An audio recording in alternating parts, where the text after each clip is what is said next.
మిల్లెట్స్తో చేసే healthy breakfast తప్పలేంటిని ఎలా తయారు చేయాలో చూసేద్దాం. Welcome back to తిరగమాతలు.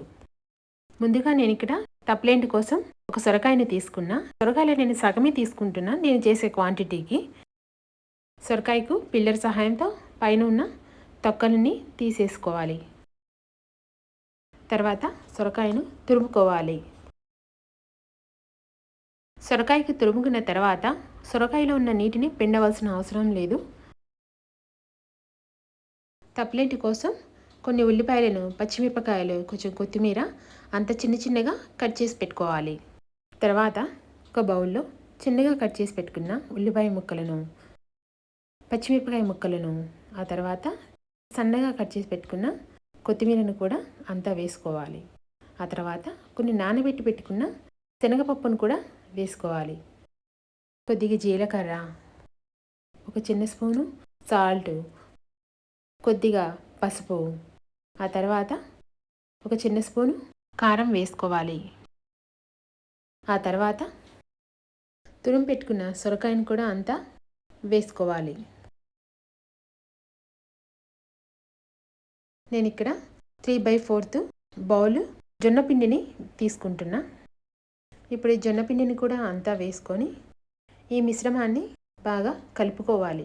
నీళ్లు పోసుకోవాల్సిన అవసరం లేకుండానే సొరకాయలో ఉన్న నీటితోనే మొత్తం ఈ మిశ్రమాన్ని కలుపుకోవచ్చు.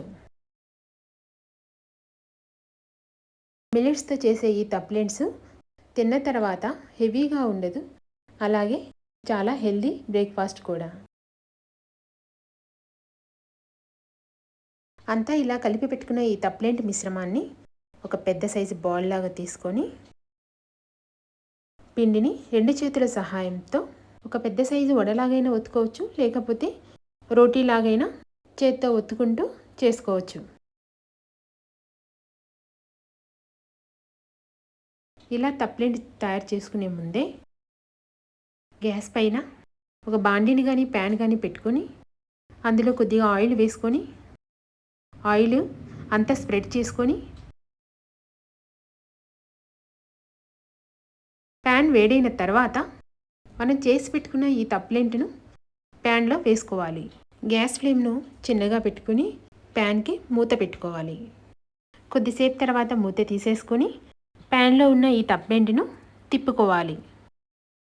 గ్యాస్ను సిమ్లో పెట్టుకొని 2 వైపులా దోరగా కాల్చుకోవడం వల్ల చాలా టేస్టీ అయిన తప్లెంట్ తయారవుతుంది. మీకు ఈ తప్లెంట్ వీడియో నచ్చితే లైక్, సబ్స్క్రైబ్ చేసుకోండి.